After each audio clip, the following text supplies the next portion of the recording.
శుభోదయం. తెలుగు తెలుసుకుందామా ఛానల్కి స్వాగతం. నేను వ్యాకరణ పాఠాలలో ఇవాళ చెప్పబోయే విషయం భాషా భాగాలు.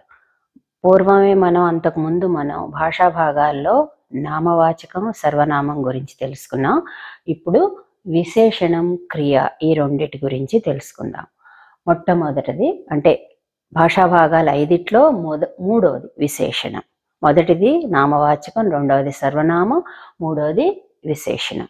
విశేషణం అంటే నామవాచకం యొక్క గుణాలని తెలిపే పదం అని అర్థం. అంటే నామవాచకంలో ఏదైనా ఒక విశేషం ఉంటే అది చెప్పే పదాన్ని విశేషణం అంటారు. ఇప్పుడు చూడండి ఉదాహరణలు. తెల్ల గులాబీ, కమ్మని పెరుగు అని ఇచ్చాం. విశేషణం ఏం చెప్తుంది? నామవాచకంలో గుణాలు అంటే దాని ఆకారం చెప్తుంది. ఇప్పుడు గుండ్రని బల్ల అనుకున్నాం అనుకోండి, వస్తువు యొక్క ఆకారాన్ని చెప్తుంది. ఎత్తైన పర్వతం అన్నాం అనుకోండి, దాని ఆకారం చెప్తుంది. అలాగే తెల్ల గులాబీ అన్నాం అనుకోండి, ఈ గులాబీ రంగుని చెప్పే ఈ పదం విశేషణం అవుతుంది.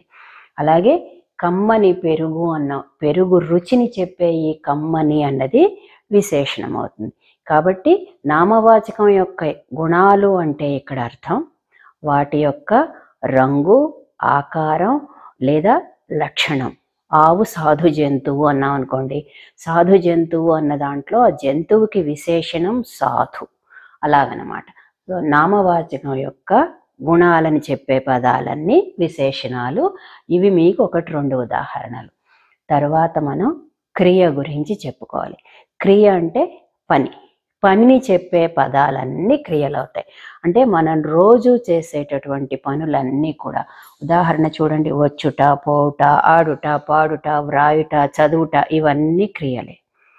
ఈ క్రియలు పనిని చెప్పేటటువంటి పదాలన్నీ కూడా క్రియాపదాలు.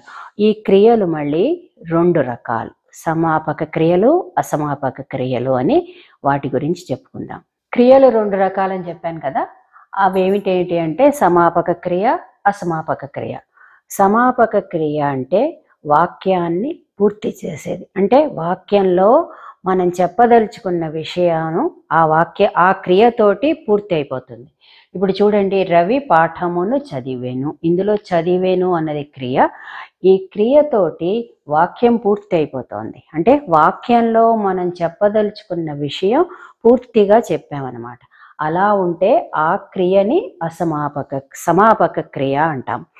తర్వాతది అసమాపక క్రియ.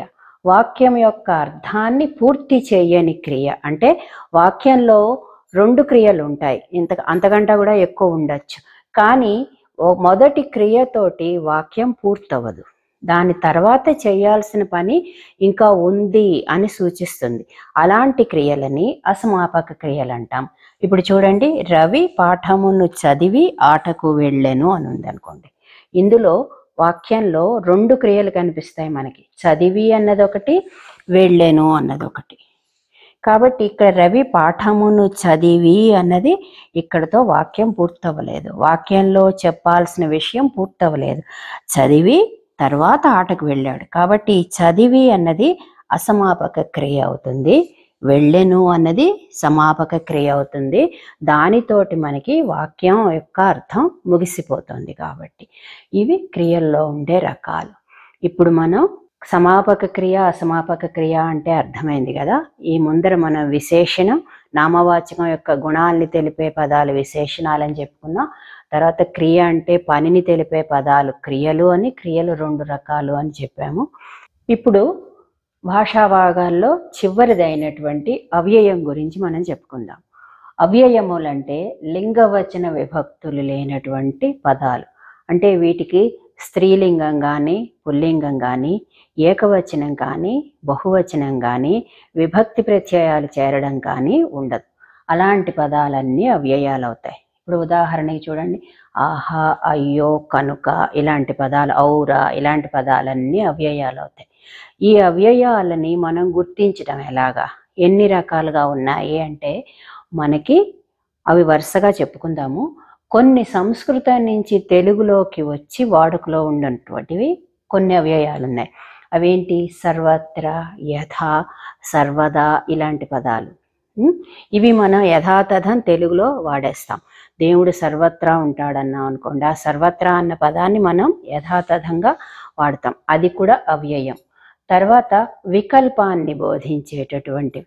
వికల్పం అంటే ఇది కానీ అది కానీ అని చెప్పేటటువంటిది. అంటే మనకి చెప్పదలుచుకున్న విషయానికి ఇంకొక ఆప్షన్ కూడా ఉంది అని చెప్పేటప్పుడు వికల్పం అవుతుంది. ఇప్పుడు చూడండి, ఇందులో ఇవాళ కానీ రేపు కానీ వస్తానన్నాం అనుకోండి, అంటే నేను ఇవాళైనా రావచ్చు రేపైనా రావచ్చు అని చెప్పేటప్పుడు ఈ కానీ అన్న పదం వికల్పాన్ని బోధిస్తుంది. కాబట్టి ఇది కూడా ఒక రకమైనటువంటి అవ్యయం. తర్వాత కారణాన్ని తెలిపే పదాలు కొన్ని అవ్యయాలు అవుతాయి. ఏమిటేమిటవి? కనుక, కాబట్టి ఇలాంటి పదాలు.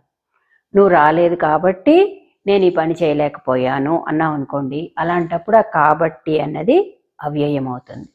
తర్వాత సంతోషాన్ని కానీ పొగడ్తని కానీ చెప్పేటటువంటి పదాలు. పొగడ్త అంటే మెప్పు, ఎవరినైనా మెచ్చుకునేటప్పుడు మనం అనే మాటలు కానీ, లేకపోతే మనకు ఆనందం కలిగినప్పుడు అనే మాటలు కానీ అవ్యయాలు అవుతాయి. అవేంటి? భలే అన్నది, శభాష్ అన్నవి, భేష్ అన్నవి, ఇవి ఉదాహరణలు వాటికి. తర్వాత ఆశ్చర్యాన్ని సూచించేటటువంటివి. మనకి ఏదైనా చూసినప్పుడు చాలా అద్భుతంగా అనిపిస్తే ఔరా, ఆహా అన్న పదాలు వాడతాం మనం. అవి అవ్యయాలు అవుతాయి, ఆశ్చర్యాన్ని తెలిపేటటువంటి పదాలు. ఇవన్నీ రకరకాల అవ్యయాలన్నమాట. తర్వాత సంతాపాన్ని సూచించేవి. సంతాపం అంటే విచారం. మనకి ఏదైనా అనుకోని సంఘటన జరిగిందనుకోండి, లేకపోతే ఎదుటి వాళ్ళకి ఏదైనా కష్టం వచ్చిందనుకోండి, అప్పుడు మనం ఏ మాటలు వాడతాం? అయ్యో అన్న పదం వెంటనే వస్తుంది మన నోట్లోంచి. అది ఒక రకమైన అవ్యయం. తరువాతది పోలికని చెప్పేవి. ఎవరైనా ఇద్దరు వ్యక్తులు పోలుస్తున్నప్పుడు కానీ, రెండు విషయాలను గురించి మనం పోలుస్తున్నప్పుడు కానీ వాడే పదాలు. వలేలాగా అని, అంటే అతనిలాగే ఇతను కూడా పొడుగ్గా ఉన్నాడు అని చెప్తున్నాం అనుకోండి, అప్పుడు ఆ మధ్యలో ఉండే అలాగే అన్న పదం అవ్యయం అవుతుంది. తర్వాత తిరస్కారాన్ని సూచించే పదాలు. తిరస్కారం అంటే మనకి నచ్చని విషయాన్ని మనం చాలా ఖచ్చితంగా చెప్పేసేటప్పుడు, మనకి నచ్చనప్పుడు ఆ విషయాన్ని మనం ఇది నాకు నచ్చలేదు అని చెప్పేటప్పుడు చీచి లేదా పో అంటాం మనం. అలాంటి వాటిని తిరస్కారాన్ని సూచించేవి. అలాంటి పదాలన్నీ అవ్యయాలు అవుతాయి అని. తిరస్కారం అంటే చిన్న చూపు, మనం చిన్న చూపుతోటి చెప్పేటటువంటి పదాలు చీచి పో లాంటి పదాలని అవ్యయాల్లాగే చెప్పాలి. తర్వాత ప్రాధేయపడ్డాన్ని సూచించేటప్పుడు కొన్ని పదాలు వాడతాం మనం. అంటే ప్రాధేయపడ్డం అంటే బతిమిలాడడం. ఎవరినైనా మనకి పని చేసి పెట్టమని బతిమిలాడడం కానీ, ఇంకా అతను తప్ప మనకి వేరే చేసేవాళ్ళు ఎవరు లేనప్పుడు వాళ్ళని మనం బతిమిలాడతాం కదా, బాబు, నాయన ఇలాంటి పదాలు కూడా అవ్యయాలే. తరువాత ఇవి కాకుండా మనకి గ్రాంధిక భాషలో ఉండేటటువంటి గ్రంథాలలో, పద్యాలలో మనకి చాలా పదాలు కనిపిస్తాయి. అవన్నీ అవ్యయాలన్నమాట. అవి ఏంటేంటి? అంత, అట, అకట, ఊరక, బళి, బాపురే, మరి, మిక్కిలి, వెండియు, మిన్నక, హుటాహుటి, హోరాహోరి ఇలాంటి పదాలు. ఇవన్నీ మనకి ఎక్కువగా పద్య గ్రంథాల్లో కానీ, గ్రాంధికంగా రచింపబడ్డటువంటి పుస్తకాల్లో కానీ మనకి ఈ మాటలు ఎక్కువగా కనిపిస్తాయి. ఇవన్నీ కూడా అవ్యయాలే. వీటికి వేటికి కూడా లింగవచన విభక్తులు ఉండవు. కాబట్టి ఇప్పుడు భాషా భాగాల్లో ఉండేటటువంటి అన్నీ మనం పూర్తి చేశాము. తర్వాత వీడియోలో మనం వచనాలను గురించి, అంటే ఏకవచనాలు, బహువచనాలను గురించి తెలుసుకుందాం. మీకు బాగానే అర్థమైంది అనుకుంటాను. ఈ వీడియో గనక మీకు నచ్చినట్లయితే దీన్ని మీ మిత్రులతో షేర్ చేయండి. నా ఛానల్కి సబ్స్క్రైబ్ చేయండి.